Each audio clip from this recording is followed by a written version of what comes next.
হচ্ছে না, কি করিস? এই যে আমাদের গরিবের আলু দিয়ে গাজর দিয়ে পাস্তা হচ্ছে। ও সেই সেই লাগছে।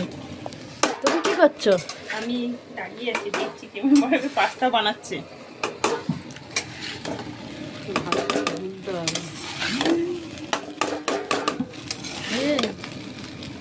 আলাটা ফুটছে না, বা এবার এখানে বেশ ভালো লাগছে।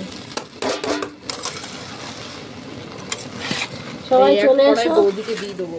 শুভ সন্ধ্যা বন্ধুরা। পাস্তাটা আজকে কেমন হচ্ছে বন্ধুরা একটু কমেন্ট করে বলবে। আজকে হচ্ছে 29শে ডিসেম্বর 2025, এই বছরের শেষ পাস্তা খাওয়া। আসছে বছর আবার খাবো, নতুন বছরে আমরা আবার সবাই খাবো, সবার সাথে আবার দেখা হবে, আবার প্রতিদিন পাস্তা খাই। Bye bye.